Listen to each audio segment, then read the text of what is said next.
Bueno, Fabi, hay que alguien en... No, en sala de espera está entrando alguien más, pero por ahora están todos. Bueno, Está alguien empezamos entonces. uniéndose. ¿Les parece? Bueno, buenas tardes a todos y a todas. Desde Entrevenir les damos la bienvenida a esta charla que hay de educación en la educación emocional. Les cuento un poquito muy brevemente para quienes no nos conocen. Entrevenir es un colectivo de profesionales de distintas disciplinas que nos dedicamos hace más de 10 años a la investigación, la capacitación, la enseñanza en temas escolares y sobre todo de inclusión escolar. Pero bueno, sobre otros temas también como vamos a abordar hoy.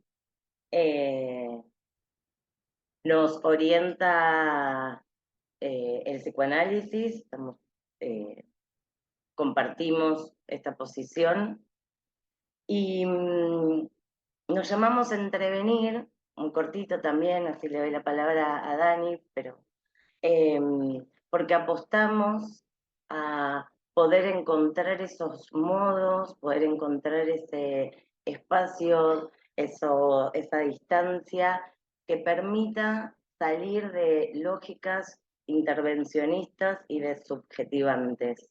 Por eso el entre, porque apostamos a poder salir de algo que la época, me voy a meter en temas que no me corresponden ni corresponden a Dani, pero que la época tiende a intervenir sobre los niños y sobre las niñas directamente, sobre los cuerpos.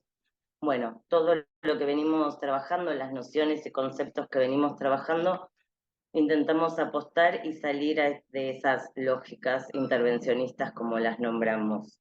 En este sentido, en esta misma línea, nos interpela, hace un tiempo que nos interpela y nos venimos preguntando sobre la educación emocional, tan de moda, de moda en estos tiempos. Perdón que si te escucha andas gritando por ahí.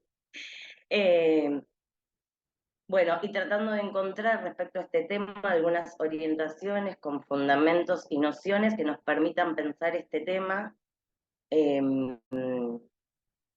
También haciéndonos esta pregunta, ¿no? ¿Se educan las emociones? ¿Se educan en la escuela? ¿Por qué? ¿Por qué se tendrían que educar? ¿Cómo? Y esto se trata, estamos abriendo eh, estos espacios de convocatoria para poder conversar sobre estas cuestiones. Una primera instancia tuvo lugar en un seminario de posgrado en la UNTREF. Esta sería como la segunda instancia, pero con la intención, con las ganas y con la apuesta de seguir pensando en estos espacios para pensar este tema de la educación emocional. La voy a presentar a nuestra expositora Daniela Danelink. Ella es profesora, licenciada y doctora en filosofía por la UBA, autora del libro Debería darte vergüenza sobre álgebra lacaniana, que si les interesa lo pueden encontrar en la página de Entrevenir. Ahora después le vamos a copiar el link de la página. También tenemos redes, Instagram y Facebook, pero el libro lo encuentran en la página.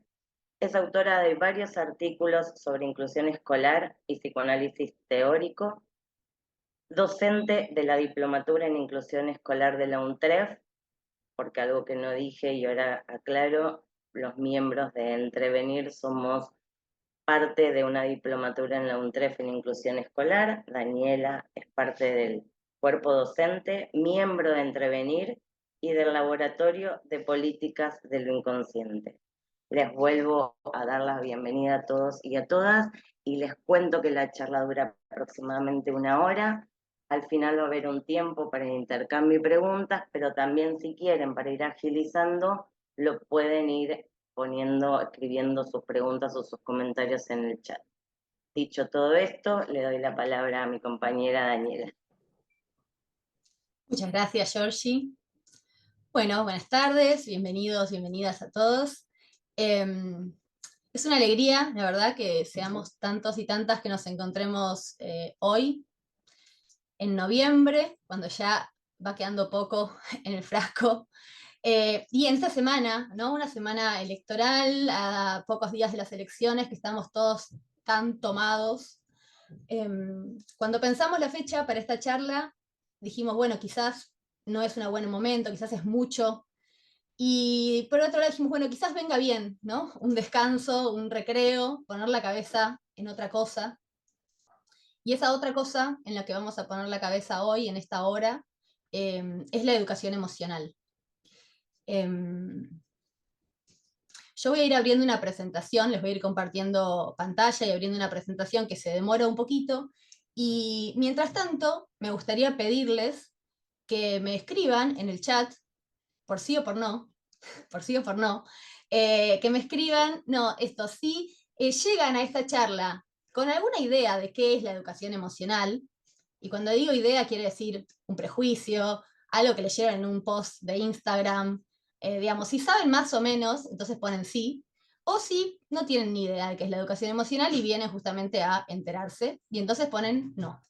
Más o menos para saber, ¿no? Para tener un termómetro. Y mientras yo les voy a ir compartiendo la presentación.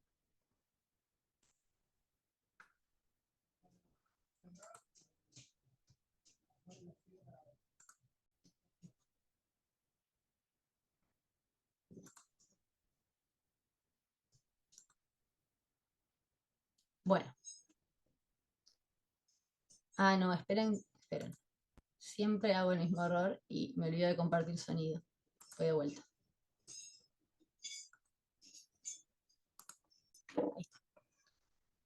¿Se ve?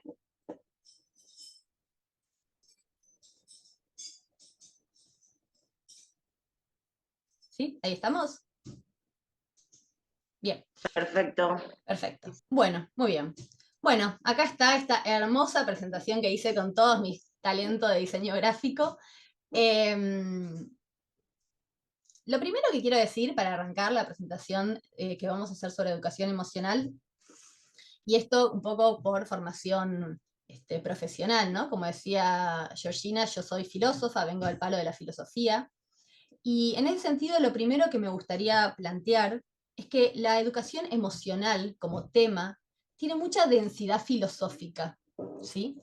Es un problema filosófico, y de hecho podríamos decir que tenemos dos problemas filosóficos al precio de uno, ¿no? Dos por uno, porque hablar de educación emocional nos enfrenta al problema, a la pregunta de qué es la educación y de qué son las emociones, qué es la emoción. Cualquiera que haya cursado alguna instancia de filosofía en el CBC, en el secundario o en sus carreras, sabe que las preguntas filosóficas se definen por no tener una respuesta, ¿no? Son preguntas que resisten toda respuesta. No es que no tengan respuesta, tienen muchas, pero ninguna respuesta logra agotar la pregunta. Y en ese sentido, digo, educación emocional nos pone frente a dos grandes preguntas filosóficas. Una de las preguntas filosóficas es la que puso el título a este encuentro: ¿qué hay de educación en la educación emocional? Y quiero arrancar por acá, por esto, por la densidad filosófica, para decir que lo primero que tenemos que poder hacer nosotros, o la primera apuesta que queremos hacer nosotros, es poner una pregunta, poner un problema filosófico, ahí donde quizás no lo hay a primera vista, ¿no? Porque el problema con la educación, pero sobre todo con las emociones, cuando hablamos de emociones, todos sabemos de qué estamos hablando, todos creemos saber lo que son las emociones, porque todos nos emocionamos, somos seres emocionales.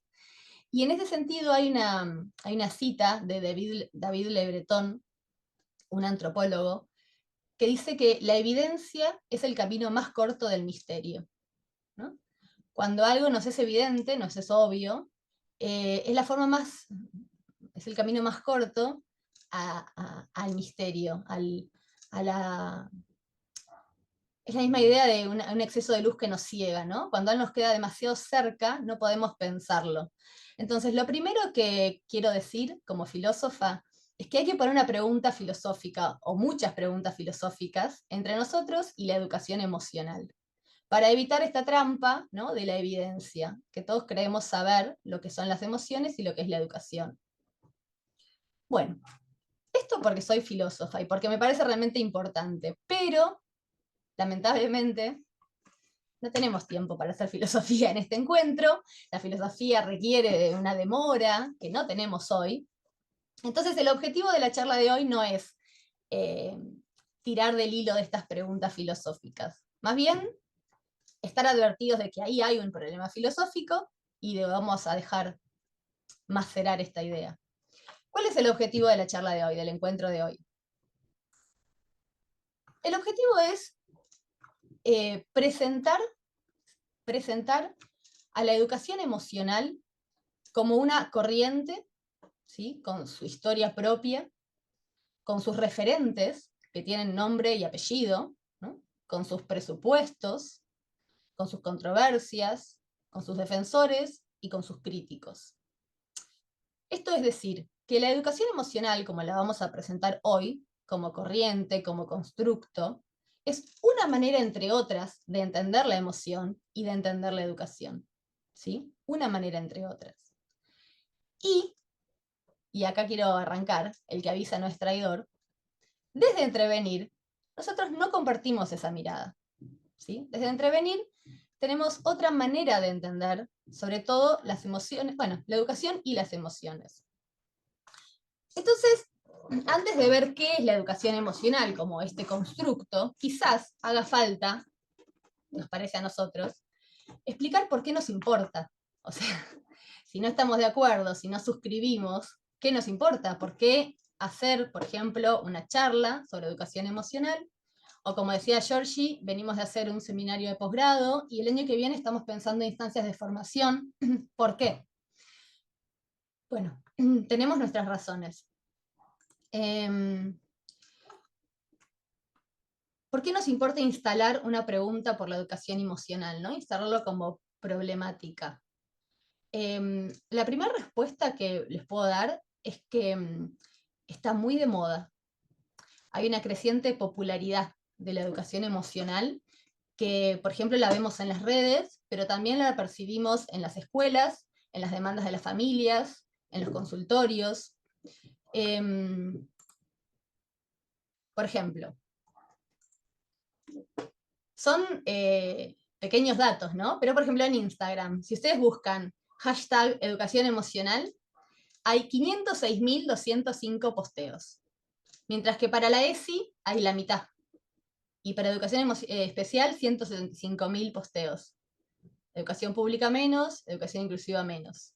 ¿Sí? Esto obviamente, no sé qué relevancia le podemos dar, pero nos da una idea, ¿no?, como de las búsquedas y del interés, y más que nada esto de lo que está de moda, de lo que circula como significante, como discurso. Por ejemplo, en la literatura infantil, ¿no?, dejando de lado las búsquedas. No sé si percibieron que de golpe todos los libros infantiles son sobre las emociones. Y de hecho, tanto es así que hay en muchas librerías una sección especializada dentro de la literatura infantil, especializada sobre emociones. Encontramos esta presencia, digamos, esta moda, además de las búsquedas, además de la literatura infantil, en la oferta de capacitaciones a docentes, por ejemplo, educación emocional para docentes, para directivos, para padres, a nivel universitario, pero también en capacitaciones en escuelas. Y, por ejemplo, también en la televisión. Estos son algunos, pero hay muchos, ¿sí? En la televisión, donde en general los títulos son, por ejemplo, educación emocional para una mejor sociedad, la importancia de la inteligencia y la educación emocional, educación y emociones, una deuda pendiente, educación emocional en los niños, ¿no? Bueno, como una agenda que está presente tanto en las redes, como en los libros, como en las capacitaciones, como en los medios. Ahora quiero ver, a ver, en el chat, perdón, porque no pude ver si lo conocían o no lo conocían, ya que yo digo que es tan popular. Sí, muy poco, sí, sí, sí, sí, sí, sí, sí, sí, sí, sí. Todo el mundo lo escuchó nombrar. Bien. Bueno, entonces está muy de moda. Segunda cuestión por la que nos importa, y esto quizás con más peso todavía, ¿no? Porque hay leyes de educación emocional. Esto es muy importante para nosotros, ¿sí? Hay leyes de educación emocional. En 4 provincias de nuestro país ya hay leyes sancionadas que determinan la obligatoriedad de la educación emocional en todos los niveles educativos y en todas las modalidades.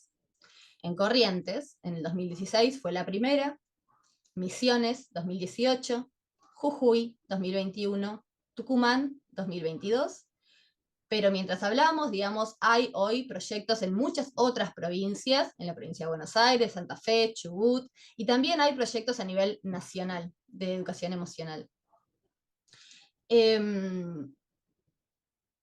Más adelante, si tenemos tiempo, les voy a comentar, vamos a hablar sobre esto que acá aparece en el último renglón de mi presentación, la Fundación Educación Emocional, que es una fundación argentina que presentó hace ya muchos años un proyecto modelo de ley de educación emocional, a partir del cual se confeccionaron el resto de los proyectos. Y antes de meternos, como para ir entrando un poquito en el tema, a mí me gustaría compartir con ustedes, leerles una de las leyes de educación emocional, que es la ley de Tucumán, del año pasado. La ley completa tiene 3 carillas. No la voy a leer completa, pero sí quizás compartir los primeros artículos, para que ustedes tengan idea, cuando hablamos de educación emocional, digamos, y por qué nos importa, para que tengamos una idea de la encarnadura política, jurídica que tienen estas ideas, ¿no? Esta corriente de pensamiento. No leo nada, así que me voy a tener que acercar a la pantalla. Artículo primero. Establécese en todas las niñas, los niños y las adolescentes. Esperen, porque me va a costar mucho. A ver. La tecnología. Ahí está. Establécese que todas las niñas, los niños y los adolescentes tienen derecho a recibir educación emocional en los establecimientos de educación pública de gestión estatal o privada de los niveles inicial, primario y secundario, dependientes del sistema educativo provincial. 2. Y acá la ley se me va a adelantar y va a dar una primera definición de educación emocional, ¿no? A los fines de esta ley, se entiende por educación emocional al proceso educativo continuo y permanente que pretende potenciar el desarrollo de habilidades socioemocionales como complemento indispensable del desarrollo cognitivo, constituyendo ambos los elementos esenciales de la formación integral de las personas, con el objeto de capacitarlas para la vida. 3. El Ministerio de Educación debe incorporar en la currícula educativa los contenidos de educación emocional como eje transversal a los demás contenidos académicos que actualmente se imparten como obligatorios en los establecimientos educacionales de nivel inicial, primario y secundario. Y lo último que leo. El artículo 4 dice que se va a crear el Programa Provincial de Educación Emocional en el ámbito del Ministerio de Educación con los siguientes objetivos. Y voy a leer solo el primer objetivo. Y quiero que presten atención, digamos, a cuáles son estas habilidades socioemocionales que se busca promover. El objetivo es desarrollar, mediante la enseñanza formal, cada una de las habilidades socioemocionales que son conocimiento de uno mismo, autorregulación escolar, motivación o aprovechamiento productivo de las emociones, empatía y habilidades sociales, para adoptar un comportamiento adaptativo y positivo que les permita abordar con eficacia las exigencias y los desafíos de la vida cotidiana. Bueno, me parecía interesante que, aunque tengamos poco tiempo, acercarles el texto de la ley. Casi todas las leyes se repiten, se replican, son muy parecidas, porque todas toman este modelo de la Fundación Educación Emocional y apuntan a lo mismo, ¿no? A una obligatoriedad de los contenidos de educación emocional en todos los niveles, en todas las modalidades, de manera transversal a todos los contenidos, pero también con espacios específicos, ¿sí? En muchas leyes contemplan la creación de materias de educación emocional. Bueno, hasta acá. Entonces, esto respecto de por qué nos importa, ¿no? Bueno, nos importa porque está muy de moda, porque circula, porque es un discurso que nos vuelve en el consultorio, que nos vuelve en la escuela, que nos vuelve de las familias, y nos preocupa porque esto se está regulando por ley en nuestro país ahora. Entonces queremos, para bien o para mal, que podamos instalar la pregunta, ¿por qué es? ¿Cuáles son los fundamentos de la educación emocional? Y sobre todo, ¿cuáles son los efectos de la educación emocional? Porque, digamos, si hay algo que nos lleva a tomar este tema, es una preocupación compartida en el equipo por los efectos que algunas de las prácticas de educación emocional tienen en las infancias y en las condiciones de escolaridad, ¿sí?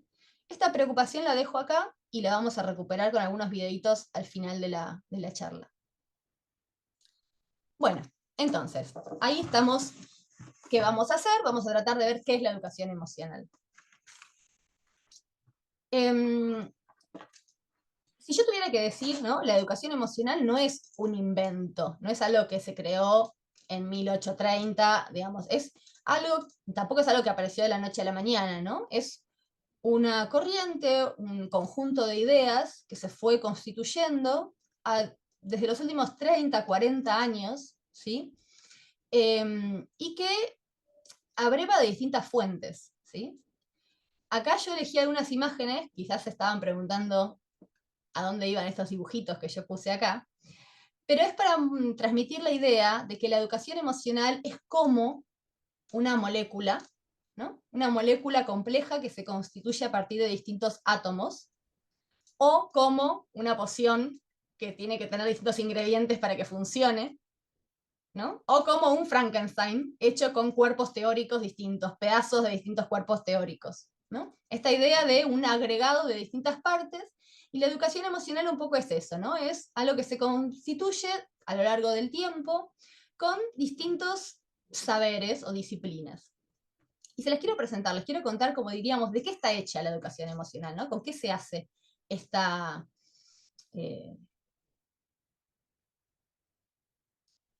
esta mirada sobre la educación y sobre la emoción? Vamos a entrar acá. Yo puse cuatro, digamos, ingredientes de la poción mágica que es la educación emocional. Las neurociencias, una referencia a las neurociencias, las teorías de la inteligencia emocional, ¿no? Que son teorías psicológicas de la inteligencia emocional, lo que se conoce como psicología positiva, y por último una serie de prácticas, entre ellas el mindfulness, la meditación, el yoga, el tapping, las afirmaciones, bueno, una serie de prácticas que obviamente, como les decía, no es que son exclusivas de la educación emocional, ¿no? Por ejemplo, el yoga, la meditación son prácticas milenarias que nada tienen que ver, pero la educación emocional es como este caldero donde se van metiendo diferentes cosas y nos da como resultado esto que ahora se está regulando además por ley. Entonces, me gustaría decir algo sobre cada uno de estos cuatro ingredientes, porque nos va a ayudar a entender mejor qué es finalmente, o cómo se constituye finalmente la educación emocional. La primera es la neurociencia. No sé si, antes de meterme acá, no sé si acá hay alguien que tiene alguna mínima idea de neurología. Nosotros todos acá tocamos un poco de oído en Entrevenir, nadie es médico, ni biólogo, ni neurólogo. Yo como filósofa y algunos estudiamos los modos de saber de la medicina, los modos de saber de la neurología, y sobre todo discutimos mucho, no con la neurociencia, sino con la neuroeducación, por ejemplo, ¿no? Y con estos momentos donde la neurología, por ejemplo, que es el estudio del cerebro y del sistema nervioso, extrapola su conocimiento a vínculos sociales como la educación o la política, que es algo que en nuestra época vemos por todos lados, ¿no? Abran un libro de política, un libro de educación, un libro de lo que sea, y rápidamente van a ver que empiezan a hablar del cerebro, ¿no? Porque nuestra época está muy tomada por los discursos de la neurociencia, gracias al éxito que ha tenido esta disciplina en los últimos 30 años. Y en la educación emocional, créanme, hagan la prueba, agarren cualquier capacitación, cualquier video, cualquier libro de educación emocional, antes de la segunda página van a estar hablando del cerebro, ¿sí? El cerebro es fundamental para esta corriente que es la educación emocional. Le da una validación, digamos, científica justamente, se apoyan en los estudios de las neurociencias, y entonces más allá de la validez que le podamos conceder o no a este recurso, ¿no? A fundamentar una teoría pedagógica o educativa en las neurociencias, dejemos ese problema de lado, vamos a ver qué cosa recupera la educación emocional de las neurociencias, ¿sí? Si decimos que la neurociencia aprueba de distintas fuentes, ¿qué recupera, qué aprueba de la neurociencia? Ustedes saben que la neurología es una rama, digamos, de la biología, es una rama, pongamos, ¿no? Es una ciencia biológica, estudia los organismos vivos. Y para los neurólogos, para la neurología, como para toda la biología, y a esto quiero llegar, las emociones son reacciones del organismo frente a estímulos. ¿Sí? ¿Qué son las emociones? Son reacciones del organismo frente a estímulos. Reacciones que involucran el cerebro y el sistema nervioso. ¿Sí? Para la biología, las emociones conciernen al organismo, al ser vivo, en su relación con el mundo. Las emociones surgen como parte del proceso evolutivo, ¿no? Esto, o sea, la teoría de la evolución. Hay emociones antes de que haya seres humanos, ¿sí? Hay emoción, hay miedo antes de que haya seres humanos, porque la emoción, desde esta concepción biológica, tiene que ver con el proceso evolutivo. Y la función de las emociones, para lo que sirven, ¿no? Es para ayudar a todo aquello que está vivo a sobrevivir, ¿no? Las emociones tienen esta función. El miedo me hace huir, el asco me hace evitar ciertas cosas, el agrado me señala lo que me conviene. Bueno, esta es, digamos, la teoría básica de las emociones desde una orientación biológica. Obviamente, desde esta manera de entender las emociones, lo primero que podemos decir es que las emociones están totalmente afuera de la historia, ¿no? Hay un libro del 2019 que se llama The School of Life, la Escuela de la Vida, un libro, un bestseller sobre educación emocional, muy leído, muy citado. Y él, básicamente, el autor, Alain de Botton, dice que la base emocional de los seres humanos no cambió prácticamente nada desde los tiempos de la caverna. Y que tenemos los mismos apetitos y las mismas aversiones que los primeros primates. Dentro de la teoría neurológica, biológica de las emociones, quizás la teoría más destacada, la que más circula, la más famosa, y que ustedes la conocen aunque no lo sepan, es la teoría de las emociones básicas, ¿no?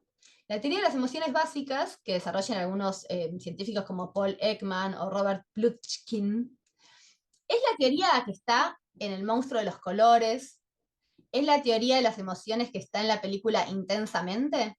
¿La vieron la película Intensamente? Que son las emociones en el cerebro. Bueno, esa representación de la vida emocional, ¿no? Donde cada emoción por separado, ¿no? La idea del monstruo de los colores, que finalmente meten cada emoción en un frasco distinto. No sé si lo habrán leído porque está re de moda. Eso es básicamente la teoría de las emociones básicas que proponen las neurociencias, que es que en términos evolutivos hay 5, 6, 8, de acuerdo a la teoría, porque incluso entre los propios neurocientíficos hay debate y hay discusión, pero hay un puñado de emociones básicas que tienen que ver con la evolución, que compartimos con los primates, compartimos con las nutrias, ¿sí? Y que a partir de esa base biológica universal ahistórica se va complejizando y se van produciendo todo el abanico de las emociones que nosotros conocemos. No sé si están familiarizados, si vieron alguna vez este tipo de representaciones. Se usan mucho en educación emocional, en las técnicas de educación emocional en las escuelas. Se llama rueda de Plutchkin y justamente es de este científico Robert Plutchkin, uno de los que propone la teoría de las emociones básicas. Y como verán, acá están en esta rueda, las emociones básicas son 8: odio, furia, vigilancia, éxtasis, admiración, terror, asombro y pena. Y a partir de estas 8 se van produciendo las demás, con lógicas confusas, cada psicólogo las va ordenando como puede. Y estas ruedas, estos esquemas, sirven como parte de estrategias de autorregulación, porque ahora vamos a ver que toda la propuesta de la educación emocional tiene que ver con, entre otras cosas, poder identificar a cuál de estas emociones básicas corresponde lo que sea que estamos sintiendo, ¿no? Entonces, una de las propuestas de regulación y de educación emocional es trabajar con estas ruedas para reducir, no importa lo que sea que uno esté sintiendo, la complejidad de lo que sea, reducirlo en última instancia a alguna de estas emociones básicas, ¿no? Bien. Entonces, esto respecto de las neurociencias. Las neurociencias le aportan a la educación emocional no solo un fundamento científico, digamos, sino esta idea de las emociones básicas y esta idea de que las emociones tienen una función, ¿no? Que es ayudarnos a estar mejor, que tenemos que escuchar a las emociones, que las emociones nos dicen lo que es bueno para nosotros, lo que nos conviene y lo que no. Bien, neurociencias. Ahora, esto no es todo, ¿no? Porque uno diría, bueno, con esto que está muy presente, ¿no? Muy, muy presente en todas las discusiones de educación emocional, pero además hay que meter otros ingredientes en el caldero, porque si no, no sale, no nos da la poción. El segundo de los ingredientes que hay que meter, y que seguramente ya han escuchado porque también estuvo muy de moda, y no tiene que ver con la neurociencia. Ahora se junta todo, en la educación emocional se mezcla todo, pero tiene otro origen, ¿sí? Las teorías de la inteligencia emocional son teorías psicológicas que vienen desde los años 80. No sé si escucharon, bueno, primero aparecía esta idea de las inteligencias múltiples, ¿no? En el 83, Howard Gardner, un filósofo, un psicólogo de Harvard, desarrolló esta idea de que hay distintos tipos de inteligencias, 9 tipos de inteligencias. Lingüística, lógico-matemática, musical, espacial. Esto ya es viejo, tiene 40 años. Pero a partir de esa idea, en el 90, Mayer y Salovey, que son como los popes, acuñan esta idea de la inteligencia emocional, que fue un boom, la inteligencia emocional. Y después, esto es en el 90, en el 95, Daniel Goleman saca el libro, que quizás lo vieron, porque ese sí que fue un bestseller, se sigue reeditando, que se llama La inteligencia emocional. Y ahí el concepto prende y cala en todos lados. ¿Qué es esto de la inteligencia emocional? Salovey y Mayer en el 90 definen la inteligencia emocional de este modo, presten atención. Es la capacidad de monitorear los sentimientos y emociones propios y de los demás para discriminar entre ellos y usar esta información para guiar el pensamiento y las acciones de manera efectiva y adecuada a las metas personales. O sea, la inteligencia emocional tiene que ver con esta capacidad de monitorear, estar atento, ¿no?, a los sentimientos y las emociones propias y de los otros para poder hacer un uso efectivo de esa información y lograr nuestros objetivos, nuestras metas personales. Yo hago algunos hincapiés, quizás soy muy sutil en mis subrayados, ¿no? Pero para mí hay algo de esto en este momento, además son todos psicólogos norteamericanos, en los 80, ¿no? Plena época de Reagan, neoliberalismo al palo, subjetividad neoliberal, ¿no? Y empieza a aparecer esta idea de que la inteligencia emocional tiene que ver con esta capacidad de, bueno, lograr los propios objetivos, ¿no? Ser exitoso, y una suerte de supeditar la vida emocional a una inteligencia, en última instancia, práctica, ¿no?, para poder lograr mejor los objetivos que nos propusimos. Salovey y Mayer en los 90 dice que la inteligencia emocional, digamos, tiene 4 pasos. Y al día de hoy esto no cambió mucho. Si ustedes van hoy a ver qué se dice sobre educación, inteligencia emocional y educación emocional, esto básicamente se sostiene. El primer paso para la inteligencia emocional, y si ustedes quieren ser más inteligentes emocionalmente, lo pueden hacer a partir de esta noche. El primer paso es auto-observarse, ¿sí? La autovigilancia, e identificar cuáles son las emociones, ¿no? Esto, de vuelta, después se enganchó muy bien con la teoría de las emociones básicas, ¿no? ¿Cuál es la emoción? Identificarla. En segundo lugar, poder nombrar cada emoción por separado y llegar a entender esa emoción. ¿Cuál es la función de esa emoción? ¿Qué me quiere decir? Razonar sobre dicha emoción y sus causas. ¿Por qué estoy enojado? ¿Por qué estoy contento? ¿Por qué tengo miedo? ¿Qué me hizo sentir así? Y cuarto, regular. Este me encanta. Regulamos las emociones para conseguir el crecimiento personal, ¿no? Entonces, fíjense que ya de entrada, y esto está planteado desde el primer momento, el primer paso para la inteligencia emocional es meterse para adentro. Autoobservación, identificación de las emociones, ¿no? Razonar y finalmente regular. Bien. Daniel Goleman, un par de años después, saca este libro bestseller total y ahí da un decálogo directamente, ¿no? La inteligencia emocional es desarrollar un conjunto de habilidades socioemocionales y estas habilidades socioemocionales son estas, ¿sí? Y todavía hoy, digo, pasaron 30 y pico de años, siguen siendo las mismas. Si ustedes van a ver qué propone la educación emocional, propone desarrollar este conjunto de habilidades socioemocionales.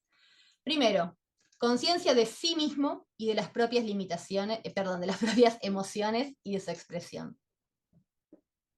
Autorregulación. Fíjense que el movimiento siempre es para adentro, ¿no? Autorregulación. Control de impulsos. Control de la ansiedad. Diferir las gratificaciones. Regular estados de ánimo. Y acá se empieza a poner más raro. Motivación. Optimismo ante las frustraciones. Empatía. Confianza en los demás. Y habilidades sociales. Que habilidades sociales tienen un poco que ver con lo que decíamos antes, ¿no? Con poder leer a los demás para lograr lo que uno se propone, ¿no? Para poder llegar a los propios objetivos. Bien. Bueno, entonces acá seguimos con la historia de la inteligencia emocional. Un poquito después, en el 97, para terminar de poner un broche de oro, un psicólogo israelí, Bar On, construyó el test, un test de coeficiente emocional, como hay un test de coeficiente intelectual, que consta de 142 preguntas. Y a partir de ese test, bueno, nos da un coeficiente y él va a definir la inteligencia emocional, en línea con lo que decíamos antes, como un conjunto de habilidades personales, emocionales y sociales y de destrezas que influyen en nuestra habilidad para adaptarnos y enfrentar las demandas y presiones del mundo, ¿no? Adaptarnos y tener éxito en un mundo difícil. Bien, entonces hasta acá con la inteligencia emocional. Segundo ingrediente. ¿Cómo vengo con el tiempo? Porque no tengo reloj. ¿Ver? Ah, jugada. Bueno, ya que me queda poquito. Psicología positiva. Yo diría que vamos empeorando, ¿no? Vamos empeorando, porque las neurociencias, yo tengo todo el respeto a la ciencia, todo el respeto a la neurología, se hacen usos bastante ideológicos, bastante problemáticos de las neurociencias, pero es un saber que tiene un reconocimiento académico, que tiene grandes teóricos, grandes pensadores. Las teorías de inteligencia emocional ya está un poco más jugado, son corrientes más marginales, digamos, de la psicología, sobre todo de la psicología norteamericana, tienen menos consenso, si queremos ir, en la comunidad internacional o en la comunidad académica, pero ya cuando llegamos a la psicología positiva se pone ya un poco más burdo. La psicología positiva no tiene el respaldo de los propios psicólogos, o sea, ni hablemos de los neurólogos y los científicos, los propios psicólogos un poco se le cagan de risa y de hecho es una corriente nueva porque entra con los tapones de punta contra la propia historia de la psicología y contra la propia disciplina psicológica de la psicología. La psicología positiva es una corriente muy nueva, es una corriente que, digamos, su máximo referente es Martin Seligman, un profesor de psicología estadounidense, es actual, ¿sí? Es actual. pero está muy de moda, muy, muy de moda. Ustedes vayan a ver después posts de Instagram, charlen formas de crianza, de educación emocional, van a ver la palabra positiva aparece todo el tiempo, un enfoque positivo, una crianza positiva, una educación positiva. Entonces, esto de la psicología positiva propone esto, es una nueva rama, digamos, de la psicología que propone que frente al enfoque patológico de la medicina y de la psicología, propone un enfoque salutógeno, ¿sí? De lo patológico a lo salutógeno. ¿Qué es todo esto? Patológico es de algo que está mal, ¿no? De una enfermedad, donde hay un problema. Lo que dice Martin Seligman es que tanto la medicina como la psicología siempre se obsesionaron por las enfermedades. Por ejemplo, en el caso de la psicología, por la depresión, la ansiedad, la histeria, y siempre con lo que está mal, con lo que, en lugar de estudiar y prestarle atención, no a lo que falla, sino a lo que funciona, a la salud, al bienestar, al placer. La psicología positiva, con este enfoque salutógeno, propone estudiar las bases del bienestar psicológico y de la felicidad, así como de las fortalezas y las virtudes humanas. Y si se quedan con ganas y después van a revisar las leyes de educación emocional que ya se dictaron en las distintas provincias, muchas de ellas hablan de un enfoque salutógeno en educación, lo cual habría que ver qué quiere decir. Bueno, este Seligman, el fundador de la psicología positiva, propone un modelo, digamos, que se llama Prisma, ¿no? Asocia su nombre a una propuesta, un modelo que se llama Prisma, que son las 5 claves para el bienestar, y se los voy a compartir más que nada para que vean el tipo de producción teórico-académico que se estila, ¿no? en esta rama de la psicología. O sea, el nivel de pelotudez de lo que propone, ¿no? No lo quería decir de esta manera por si alguien se va a ofender, pero escuchen. Las 5 claves de la felicidad, Prisma se llama. 1, P, positividad. Ser capaz de ver los resultados positivos, tener un punto de vista optimista y una visión positiva del pasado, del presente y del futuro. Esa es la primera clave para ser feliz. Que todo te parezca bien. Segunda clave, relaciones positivas. La presencia de familia, amigos, intimidad y conexiones sociales. Tercero, involucramiento, también llamado compromiso. Estar ocupado con algo, el trabajo, el estudio, un hobby, ¿no? Algo que nos guste, que nos interese. El cuarto, sentido, tener un propósito en la vida, saber el porqué de nuestra existencia en la Tierra para darle un significado a nuestra vida. Acá ya creo que acá derrapamos todos, ¿no? Tener un propósito en la vida. Y el quinto, metas alcanzadas. O sea, implica ponernos metas a corto plazo, corto, mediano y largo plazo, y alcanzarlas. Esto, o sea, básicamente es algo medio de sentido común, ¿no? O sea, que la felicidad, que el bienestar tiene que ver con los vínculos, con encontrar lo que te guste, con cumplir las metas. Y este enfoque, el enfoque positivo, está muy vinculado y muy arraigado en la educación emocional. Entonces tenemos una evocación a las neurociencias, sin ningún rigor científico, sino más bien a esta idea de que las emociones son compartimentos estancos, las emociones, la teoría básica de las emociones, y que son parte del proceso evolutivo, que son naturales, que tienen una función, diríamos, casi instintiva y la misma para todos. Las teorías de la inteligencia emocional, la psicología positiva, y lo último que se suma a nuestro caldero, son una serie de prácticas que de muy diversa procedencia, algunas milenarias, algunas muy nuevas, como el mindfulness, la meditación, el yoga y el tapping. Y es acá, y ya voy a ir ya cerrando, es acá donde a nosotros se nos prenden las alarmas, ¿no? Porque una cosa es lo que fue una discusión en la Universidad de Psicología, digamos, pero otra cosa es estas prácticas que se están instalando sobre las infancias, digamos, con los cuerpos de las infancias, y que a nosotros nos preocupa, y nos preocupa por los efectos que pueda llegar a tener. Les voy a compartir algunos videitos, son videos que subieron padres y madres o tutores a internet, hay menores, pero bueno, así estamos. Les voy a compartir los 3 y después hago un cierre y ya les paso la palabra por si hay alguna duda. Hoy voy a tener un gran día.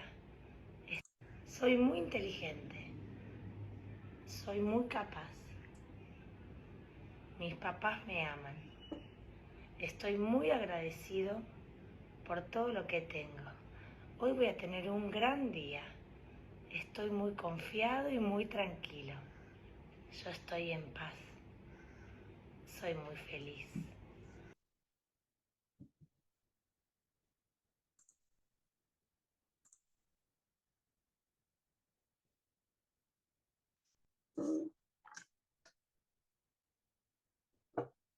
Soy fuerte, soy valiente, soy muy inteligente. Todo lo que quiero lo puedo lograr. Me amo, me quiero y me respeto. Gracias, gracias, gracias.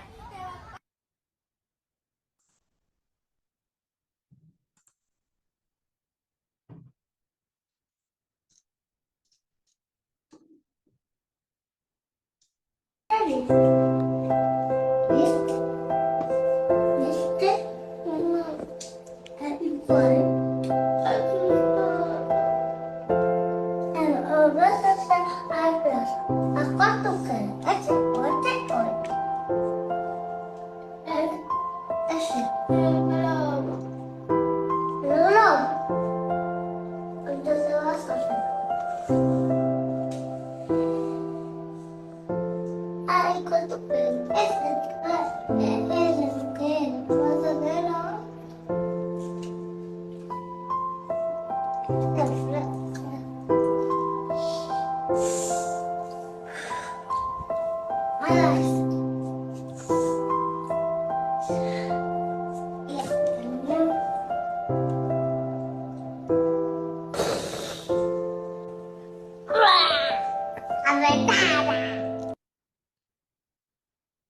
Bueno,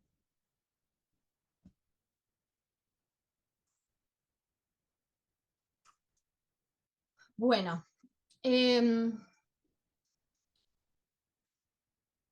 Esto que vimos son 3 técnicas de educación emocional.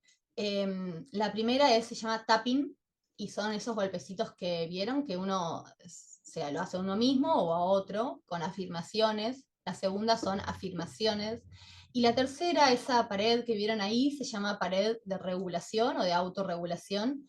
Y eso era en una casa, pero también ya hay en escuelas, en centros, y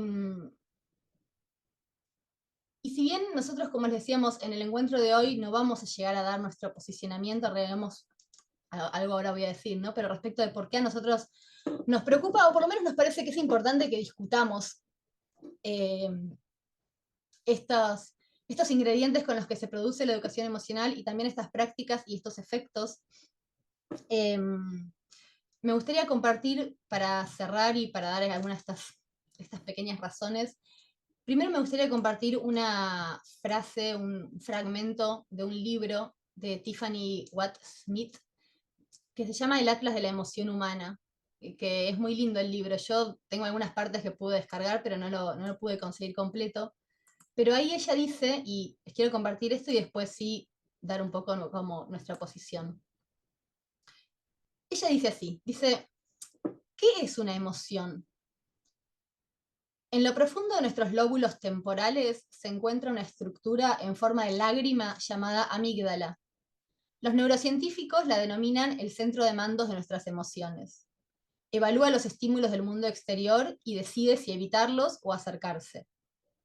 Desencadena una serie de respuestas. Puede aumentar el pulso, ordenar las glándulas que segreguen hormonas, contraer las extremidades o crear un tic en el párpado. Con sus resplandecientes colores, magenta y esmeralda, los estudios sobre el cerebro pueden ser muy seductores. Incluso puede parecer que tienen la última palabra sobre por qué nos sentimos como nos sentimos. Pero pensar en nuestras emociones como simples descargas bioquímicas en el cerebro es, en las palabras de la escritora Sirius Beth, como decir que La chica de la perla de Vermeer es un lienzo con pintura en él. O como decir que la mismísima Alicia no es más que un conjunto de palabras sobre unas páginas. Estos son hechos, pero no explican mi experiencia subjetiva de ninguno de los dos, ni lo que estas dos chicas significan para mí. Es más, creo que aproximarse a las emociones como si fueran hechos primordialmente biológicos malinterpreta lo que una emoción es en realidad. Bueno, voy a dejar de compartir pantalla un segundito para verles las caras porque hasta ahora no los pude ver. Y quiero decir entonces por qué, después de tratar de transmitir algunos de estos fundamentos de la educación emocional, por qué nosotros no compartimos esta mirada. Y bueno, en principio, como decía la autora que acabo de leer, creemos que la educación emocional no comprende en lo esencial la emoción humana. Porque los seres humanos no nos emocionamos como los monos o las nutrias, aunque tengamos un cerebro y tengamos un sistema nervioso y estemos vivos como las nutrias y los monos, creemos que esta manera de entender la emoción no comprende su historicidad, pero sobre todo no comprende que la emoción humana involucra al cuerpo tanto como al lenguaje, a ese gran otro de la cultura, de la civilización y de la historia.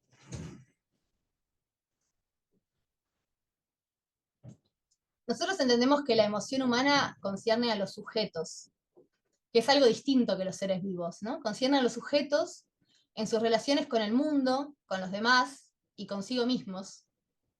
Y por eso, como decía Georgina al principio, la emoción apunta y descubre un espacio entre los sujetos, ¿sí?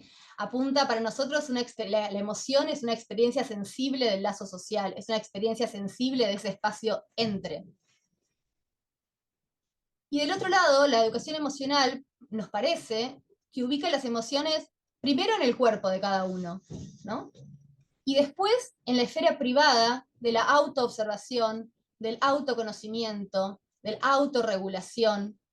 Fíjense en ese último videíto de la pared y de los dos hermanitos, ¿no? Esta idea de la pared de autorregulación es algo que uno va y solito con esas herramientas se autorregula, ¿no?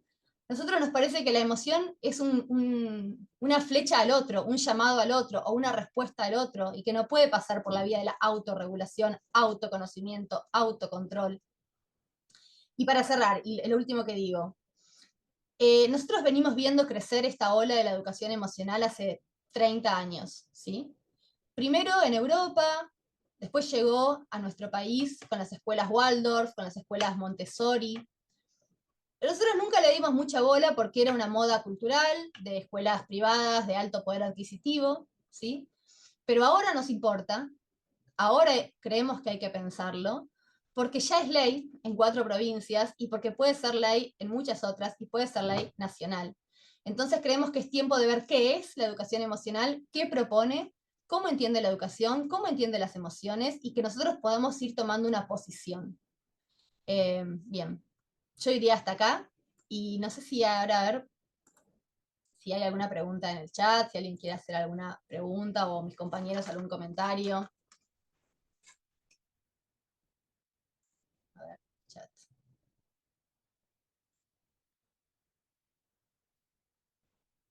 Hay un par de comentarios en el chat, Sí, Ani. sí, estoy leyendo.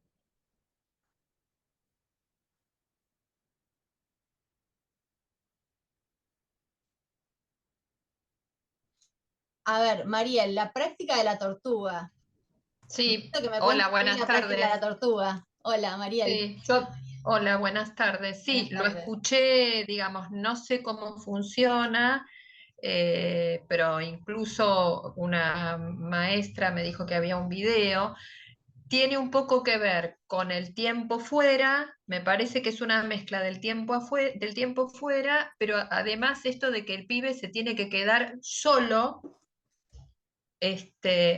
reflexionando, digamos, ¿no? Solo en un momento donde la está pasando mal, donde uno pensaría darle una mano, pensar una vía, acompañarlo, la práctica es quedarse solo. Y parece que le explican que quedarse solo es meter como la tortuga la cabeza adentro, digamos, de la caparazón, y ahí embeberse en sus propios pensamientos. ¿no? Que un pibe que la está pasando mal, más allá de si esté más cerca a nivel subjetivo que esté, no importa, es dejarlo solo, ¿no?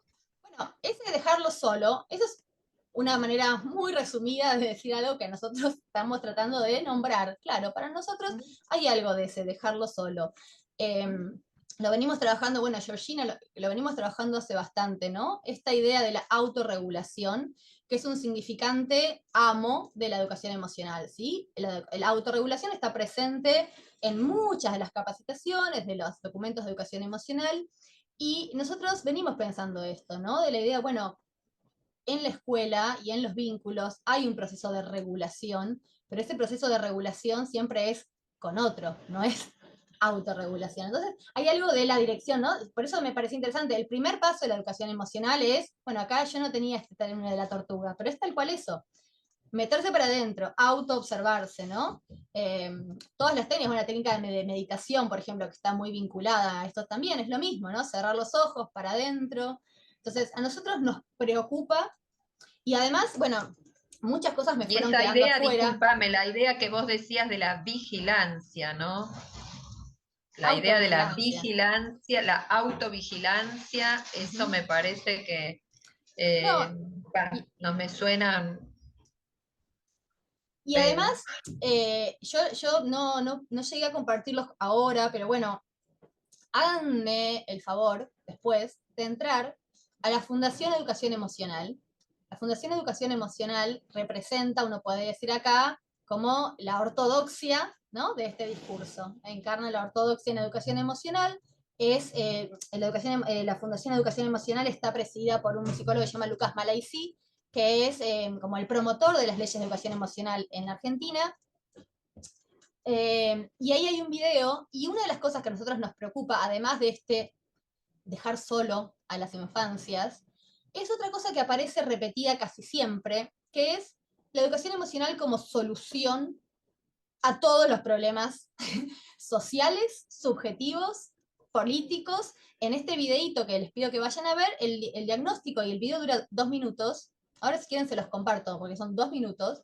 El video es, hay desigualdad, pobreza, violencia, consumismo, abuso de drogas, y todo eso tiene en común una mala gestión de las emociones. Entonces, en la medida en que podamos gestionar mejor cada uno sus emociones, con una pared de regulación, no sé, se va a acabar el consumismo, se va a acabar la delincuencia, digamos, se van a acabar problemas sociales. Entonces hay algo también de dejar solos a los niños, de esa idea de la autorregulación y de cierta simplificación, ¿no?, de problemas que todos vemos con una respuesta, eh, eso, como muy, muy simplificada. O sea, meditar no va a resolver todos los conflictos sociales que presentan. Bueno, me gustaría escucharlos. No sé si alguien más quiere hacer algún comentario. Yo voy a seguir leyendo acá los comentarios, pero si alguien quiere tomar la palabra, estaría buenísimo.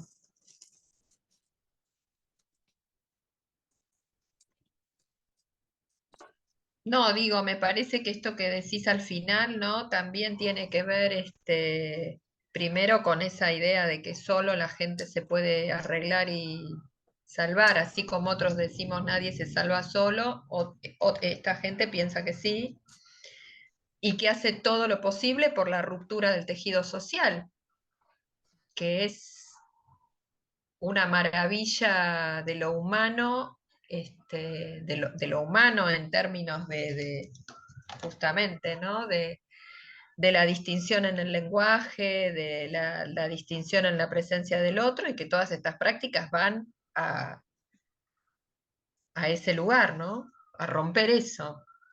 Bueno, sí, por eso, exacto, sí, por eso nosotros que laburamos desde las lógicas colectivas, desde los lazos sociales, desde la relación al otro, nos parece que esto es preocupante, y sobre todo, insisto con por qué nos preocupa y estas señales de alarma, sobre todo nos preocupa porque vemos mucha gente en las escuelas y en las familias muy bien intencionada, con la mejor de las voluntades, ¿no?, que compra este discurso, porque es un discurso que, más allá de que yo lo presenté acá con imágenes de Frankenstein y de pociones de brujas, en realidad es un discurso muy amigable, ¿no?, porque es de valorar la emoción, de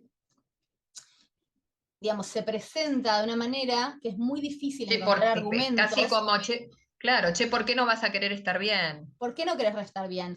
Ana Abramovsky, que es una Dale, autora que claro. viene trabajando ese tema acá en Argentina hace varios años, hace unos años publicó un artículo que se llama Respiración Artificial, que se los recomiendo, sobre la educación emocional, y ahí ella decía que era muy difícil encontrar argumentos, y decía que a la próxima marcha los docentes íbamos a ir con un cartel que decía no queremos respirar. Que, ¿no? Porque ¿cuáles son los argumentos para oponerse a prácticas de respiración, yoga? Y en realidad por eso algo de la idea de, yo usé la imagen del Frankenstein hecho con varias partes, no me animé a poner en la M de McDonald's, la idea de que es un combo, ¿no? Que es un combo la educación emocional, que viene con muchas cosas. Porque uno dice, ¿pero cuál es el problema con meditar? No, ningún problema con meditar, ¿no? El problema es que es un combo donde la meditación viene enganchada con una concepción de qué es el sujeto, de qué son las emociones, y también para qué vamos a la escuela, ¿no? Porque acá hay otra pregunta que todavía no abrimos, pero es, ¿por qué en la escuela educación emocional? Disculpen que se me cayó el tender con toda la ropa que se está mojando, lo voy a ir a levantar un segundo y vuelvo. Sí, algo se desreguló en nuestras casas con la tormenta, parece, ¿no? No sé, No, por lo pero menos. aparte, Fabi, yo pensaba, ¿no? Un poco en la línea, obviamente, digo, agrego algo de lo que ya venían diciendo. También es suponer que existen emociones así tan puras, como hoy le pregunté a un paciente adulto, che, bueno, pero ¿qué te pasó? ¿Qué sentiste? No, no sé, no te puedo decir. Bueno, angustia, ansiedad. No, no sé, no te puedo decir. Perdón, tuve una tragedia doméstica. Y yo estamos todos Y, igual. y en la Dani, lo escuela, que decía también y es... sí. no, perdón, Fabi. No, sí, sí. No, para que Dani... No, que decía que también la concepción de creer que existen o que pueden existir emociones tan puras, no sé, a mí no me pasa de tener... O Georgina, para los pibes que tienen como, digamos, metido esto, dice, estoy enojado. Y por ahí uno le pregunta y dice, ¿estás enojado o estás preocupado? O está, digamos, ¿no? Pero como todo es contento, triste, esto, lo otro, no hay variantes, no hay grises, por esto también que decía Daniela, que no se historiza eso, entonces queda como un sticker, parece, ¿no? Sí, el punto es que entran a las escuelas como en la solución a los problemas de la enseñanza. Entonces, se despoja a la escuela del capital que tiene por sí, por sí mismo la enseñanza, ¿no? Entonces es educar las emociones y de la enseñanza que habla, ¿no? ¿De qué hablamos? Y entonces es como una serie, un combo, ese combo que solucionaría todos los problemas.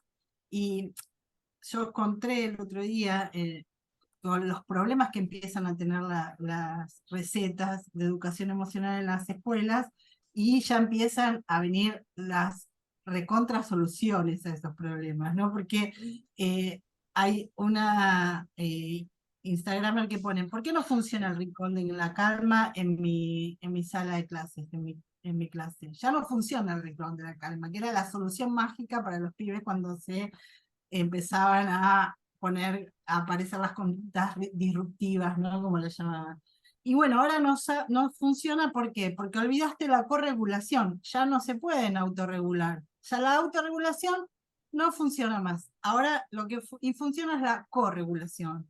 ¿Qué es? La corregulación es la capacidad de ajustar nuestras emociones con la ayuda de otra persona, obviamente. Los niños necesitan experimentar la corregulación, y esto es re interesante, de un adulto con una corteza prefrontal completamente desarrollada, el área del cerebro responsable de la regulación emocional. O sea, eso vendría a ser la solución cuando la autorregulación empieza a fallarnos en la escuela, ¿no? Sería, Fabiana, encontrar una mejor corteza que la tuya, Más, ¿no? No, más el tema del cerebro, con el tema del cerebro hay mucha confusión total, por eso digo como que en educación emocional se metieron cosas que vos decís, no sé por qué está todo tan mezclado. Y lo de las neurociencias, ayer vi, porque aparte vieron cómo es el algoritmo, ahora Internet entiende que a mí me interesa mucho la educación emocional y no para de darme videos. Y ayer había una mamá muy cauchada por la psicología positiva, después por cómo hablaba y contando cómo decirle a tu hijo que es autista, ¿no? Esa era la propuesta, cómo contarle a tu hijo que es autista. Y decía varias cosas. Primero decía, cuanto antes mejor. Cuanto antes se lo puedas decir, tipo, no sé, a los 2 años, hola, vos sos autista, bueno, mejor. Y que después que era muy bueno tener o una maqueta del cerebro para mostrarle la neurodiversidad o un dibujo del cerebro. Yo me imaginaba al nene de 2 años con una maqueta del cerebro. O sea, ¿qué tiene que ver el cerebro para decirle a tu hijo cualquier cosa? ¿No? Que cualquier cosa. Bueno, entonces ahí, perdón que me metí con eso, pero hablando de videitos falopa que uno ve por internet, está lleno. Y acá Amelia decía en el chat, ¿qué pasaría si a cada uno de nosotros nos pidieran exponer nuestras emociones en un contexto laboral, ¿no? Y les quiero decir a todos ustedes, sobre todo si trabajan en escuelas o si son padres y madres, que las leyes de educación emocional contemplan educación emocional para niños y niñas, para directivos, para docentes y para padres, ¿sí? O sea, el combo es una escuela de educación emocional para padres, porque justamente, ¿no? Esto es, uno lo puede pensar en términos de formateo de como nuevas subjetividades, ¿no? Que se van formateando y entonces tiene que ser tanto en la escuela como en los padres. Así que todos vamos a tener, y sí, algo de eso, también de la cierta subestimación de la infancia, ¿no?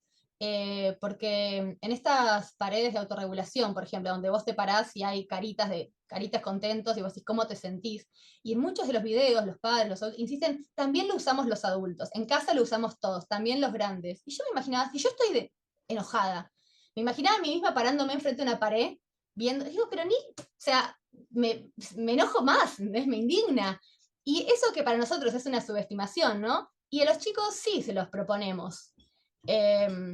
Bueno, y yo, perdón, hablo mucho, tengo muchas ideas. Esto del rincón de la calma, ¿no? O lo mismo que lo del botiquín emocional. No sé si lo vieron. Yo, en la Diplo, hace un par de años, cayó una docente y me dijo lo del botiquín emocional. Y a mí me pareció, si bien me pareció raro que le den como medicinas a placebo, como pastillitas y cosas medio raras, pero dije, bueno, qué buen recurso. Dije, mirá vos lo que pensó, ¿no? Lo que se le ocurrió. Y me pareció, pero claro, después todos los años era lo mismo, el mismo recurso. Y deja de funcionar porque es un copy-paste, porque no está pensado por esa docente, para esos estudiantes, para esos niños. O sea, porque el Rincón de la Calma, ¿no? Si vos lo armás, lo pensás para ese curso, pero si lo viste en Instagram y lo copiás, pierde toda la eficacia de las intervenciones en la escuela, o sea, con los niños.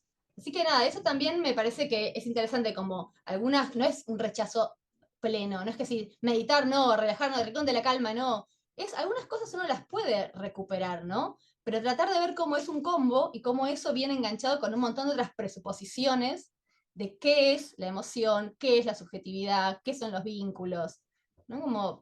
Porque si no parece que uno se tiene que rechazar de plano todo, ¿no? Tampoco es así, hay cosas que pueden funcionar. Daniela, ¿puedo decir una cosita? Por supuesto. Que debo tener algunos problemas emocionales porque tengo todas las ideas desordenadas. Pero, bueno, hablaron un montón, entonces pienso también en varias cosas. Una es la tranquilidad que le genera a algunas personas ser diagnosticado. Por ejemplo, en la escuela el otro día una compañera maestra vino feliz a contar que es autista, ¿no? Bueno, sé, voy a decir de repente, no sé, yo no estaba cuando lo dijo, pero lo planteaba así, y eso le daba como calma, ¿no? Pensaba en esto que decías, ¿cómo le digo al nene de 2 años es autista? Después pienso, bueno, a mí me preocupa la relación con la ESI, ¿no? Que ahí se mezcla todo. El año pasado en la escuela, en segundo grado, hicimos un taller. En la escuela trabajamos mucho articulando con mi compañera que es psicóloga. Entonces, digamos, porque nosotros tenemos esta idea de la conversación entre la enseñanza constructivista y el psicoanálisis, ¿no? Como un buen puente, digamos, o entrevenir para la inclusión, ¿no? Hicimos un taller para poner el cuerpo porque bueno, a veces están los discursos de lo bien, de decir cosas bien, ¿no? Como ese bien decir, decimos, pero después en la práctica hay otras formas está disociado. Entonces, lo que veíamos es que los chicos, lo repetimos durante 3 semanas, y los chicos salían a ese espacio del taller donde hacíamos como unas dinámicas, unos juegos, y después conversábamos, felices, pero a su vez sabían a lo que íbamos, ¿no? Como, bueno, vamos a hablar. Entonces veíamos cuánta necesidad hay de hablar de cómo nos llevamos, de lo que nos pasa, de lo que sentimos, ¿no? En realidad el taller surge para poder desetiquetar a uno que siempre era el responsable de todo, y al final salen otras cosas que no esperábamos, y veíamos eso, la gran necesidad que hay de hablar, ¿no? Y justamente pensaba en esto que estabas presentando, donde es para adentro. Y veíamos qué importante justamente que es hablar como una condición para armar lo grupal, como también condición para aprender y enseñar, ¿no? Por eso pensaba en esto que hablaban de cuál es el lugar por qué en las escuelas, cuál es el lugar de los propósitos bien didácticos de las escuelas, y qué importancia es como esta configuración del grupo, hablar, ¿no? De cómo somos, de, lo que de cómo nos sentimos, de cómo nos llevamos, de lo que nos molesta, pensar soluciones juntos, como una condición para cambiar ese lugar de ese que la estaba pasando mal y que pueda aprender y yo le pueda enseñar, ¿no? Bueno, un poco no sé si... No, es que trajiste dos temas. Trajiste un tema que para mí es re importante, que lo venimos pensando, que es la relación entre educación emocional y ESI. Y agrego algo que Claro, no sí, lo eso me nombraste, preocupa. digamos así, pero creo que está, que son los espacios, digamos, asamblearios, ¿no? Como los, que creo que había, ¿no? De las asambleas, que uno Sí. podría decir, bueno, pareciera en algunas escuelas que son como intercambiables o que es medio como que lo mismo.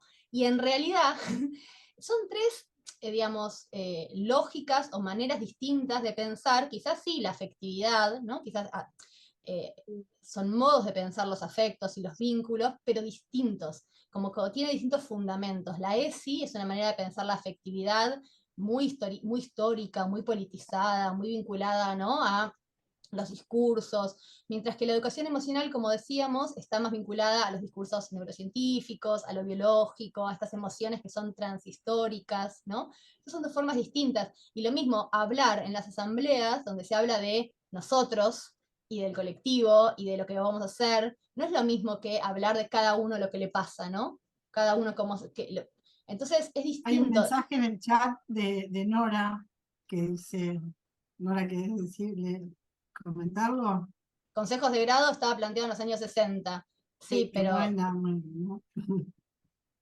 sí, Fabi, porque Sí, Sí, sí, eso. a mí la sensación que me da, yo estoy jubilada, pero tengo 34 años trabajados en educación especial, me da la sensación de que todo va para atrás. No sé cómo explicarlo. Me vienen las imágenes de los niños con los que yo trabajé y me tiraba abajo de la mesa a cantar. Claro. No puedo comprender que cindan a las personas. No lo comprendo, no sigo la neurociencia por 3 o 4, por lo que hablan de las posiciones del cuerpo, de cómo mantenerse con la amígdala activada, o sea y que en realidad da resultado porque estás al sol, porque estás en un contexto particular, pero cuando veo lo que van hablando, siento que son 30 años para atrás, como al ser humano no verlo en su totalidad, no puedo comprenderlo, se me aniquila la cabeza. Y además, quiero sumarle que una cosa es la escuela Waldorf que vende eh, la inteligencia emocional, que no es la escuela Waldorf. Una cosa es Montessori y otra cosa es lo que venden de Montessori. Son dos cosas claro. distintas. Hay transposición económica, dinero. Bueno, pero No por hay. eso nosotros decíamos, Nora, mientras era una cuestión de las escuelas privadas, nosotros un poco nos pasaba, digamos, no era nuestro tema, ¿no? Pero ahora, en la medida en que esto está, digamos, porque uno dice, bueno, ya está, ya hay ley. Eso es, nosotros no vivimos en Tucumán, pero si viviéramos en Tucumán, estaríamos teniendo contenido de educación emocional y teniendo capacitaciones nosotros de educación emocional. Entonces, en la provincia de Buenos Aires se debatió, creo que hace 1 año y medio, ¿no? Y se votó que no. Pero bueno, se va a volver a debatir y, Bueno, totalmente es como lo de la ley de la dislexia. claro. Bueno, Perdón, Dani, tenemos un montón de cosas, tenemos un montón de puntas para seguir el año que viene con Sí. otras charlas y otros cursos. Sí. Son y 25, Sí, digo. vamos a cortar. No sé si querés yo podría estar toda la tarde, vamos a hasta cortar, la sí, noche, yo también. Yo pero también. no, me parece que está buenísimo también escuchar y tomar estas cosas para, bueno, Sarrabo, yo no me quiero meter. No, yo ya también dije todo lo que quería decir. Me parece que hay, lo que me llevo de hoy es que hay una necesidad de pensar este tema, de instalarlo como discusión y de también quizás no regalar, ¿no? Porque nosotros decíamos, cuando arrancamos la educación emocional, no, como decíamos, no a la educación emocional, ¿no? Y quizás en realidad no hay que regalar todo. Entonces, bueno, educación emocional, ¿de qué manera? ¿Desde qué perspectiva? ¿Desde qué paradigma? Digamos, ¿qué? Porque así como viene como un combo ya cerrado, pero el problema es que en las leyes y en las capacitaciones viene como un combo, ¿no? Y ese combo para nosotros es peligroso, para nosotros no es bueno para la infancia, no es bueno para la escuela, entonces queremos, y es muy difícil de desactivar, muy difícil de decir por qué no es bueno. Entonces, nos parece interesante, creo que lo que me llevo hoy es que hay un entusiasmo y vamos a seguir pensando instancias de formación para el año que viene, más holgadas, digamos, con más tiempo. Bueno, para armar la resistencia, para cuando nos quieran hacer ir a la escuela de educación emocional. Y yo terminaría acá también. Les agradezco muchísimo por haber Gracias. estado. Sí. Y después esto lo vamos a subir a YouTube, así que lo pueden compartir. Muchas gracias a todos y a todas. Gracias a todos y a todas.